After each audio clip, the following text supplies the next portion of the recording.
Gurdeep supple.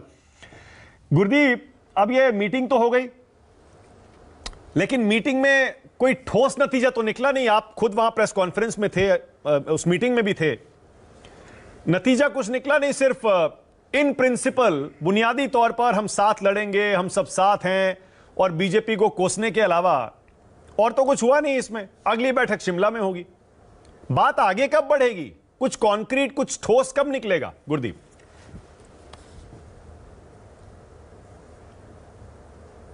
देखिए, बात का जवाब देने से पहले दो तीन बातें जो अभी तक आ गई आपके शो में।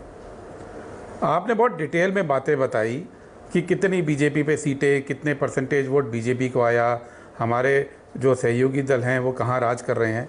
एक बेसिक बात बताना भूल गए कि 2019 में बीजेपी को 38% वोट पड़े थे, और जिन पार्टियों ने कल मीटिंग की है उनको भी लगभग 38% वोट पड़े थे। इन पार्टियों की जो टोटल परफॉर्मेंस है और बीजेपी की परफॉर्मेंस है लगभग बराबर थी।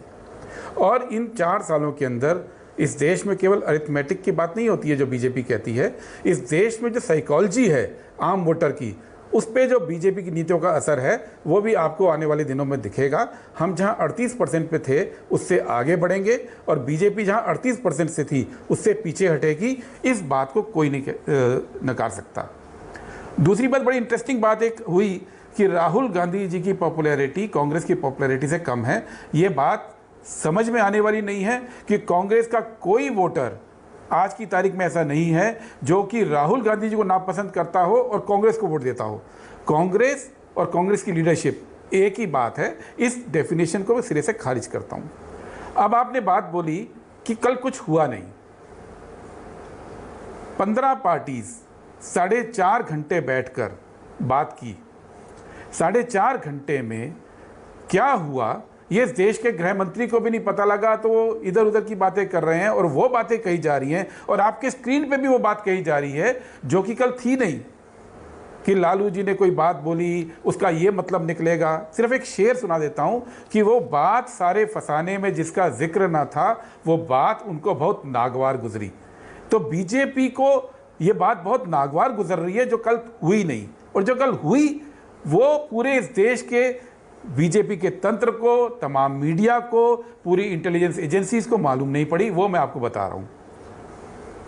सीधी सी बात है कि पार्टीज इकट्ठी आई, उन्होंने पूरे देश के सामने अपने नीयत को सामने रखा कि हम लोग इकट्ठे होकर भारतीय जनता पार्टी का मुकाबला करेंगे। ओके। दूसरी बात, हाँ। ये मुकाबला कैसे करेंगे, हाँ। इसकी रूपरेखा तैयार हुई। हाँ। रूपरेखा क्या है? हाँ। रूपरेखा 3 लेवल पर है। हाँ। एक कि इस देश में भारतीय जनता पार्टी की नीतियों के खिलाफ हम एक प्रोग्राम रखेंगे।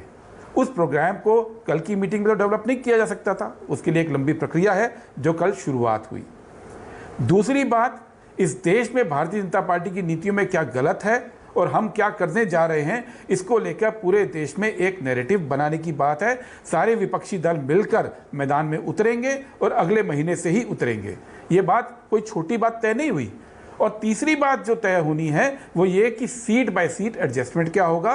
कल की बैठक के बाद जो प्रेस कॉन्फ्रेंस हुई उसमें स्पष्ट कहा गया कि इस देश में अलग अलग राज्यों में हम सीट बाय सीट का जो बातचीत है राज्यवार करेंगे। ओके। अब आप ये मानते हैं, या आपके जितने भी लोग जिनके आप दिखा रहे हैं वो ये अगर ये मानते हैं कि इस देश में आने वाले चुनाव के लिए तमाम कार्यक्रम, आने वाले चुनाव के लिए तमाम कैंपेन और हर सीट के ऊपर निष्कर्ष 4 घंटे की बैठक में अगर आप उम्मीद कर रहे थे, वो सही है, वो सही तो मुझे लगता है बिल्कुल सही है, उम्मीद कर रहे थे बिल्कुल सही है। लेकिन गुरदीप, मैं भी 2 बातें कहना चाहता हूं।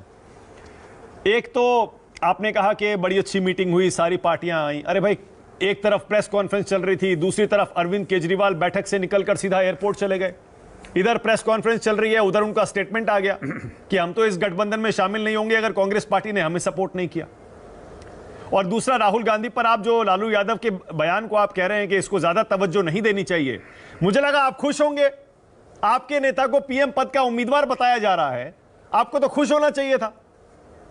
आप कह रहे हैं कि नहीं, इस पर बात मत करिए। देखिए मानक जी, हम लोग भारतीय जनता पार्टी द्वारा फैलाई गई बातों पे और झूठे इंटरप्रिटेशन पे खुश होने वाले लोग नहीं हैं। हम लोग ठोस राजनीतिक कार्यकर्ता हैं, राजनीतिक पार्टी हैं।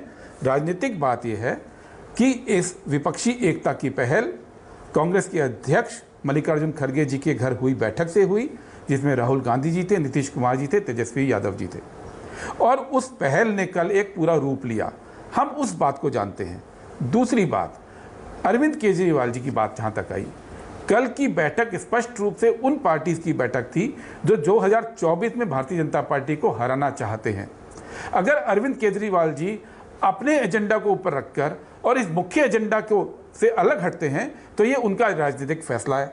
उसमें हमें नहीं कहना, पूरा देश देख रहा है कि उनके एजेंडे को लेकर चलते हैं। ये वही अरविंद केजरीवाल जी से कल हमने मीटिंग में भी बोला कि अपनी अपनी पार्टीज के बहुत सारे एजेंडा हो सकते हैं। उमर अब्दुल्ला भी बोले कि उनकी पार्टी के भी एजेंडा थे, कश्मीर के भी अधिकार कम किए गए जिसके फेवर में आम आदमी पार्टी ने वोट दिया था। राहुल गांधी जी की मेंबरशिप छीनी गई, जिस तरह से छीनी गई कोर्ट प्रूफ कर देगा आने वाले दिनों में कि गलत तरीका है, वो भी इस देश के सामने इशू हैं।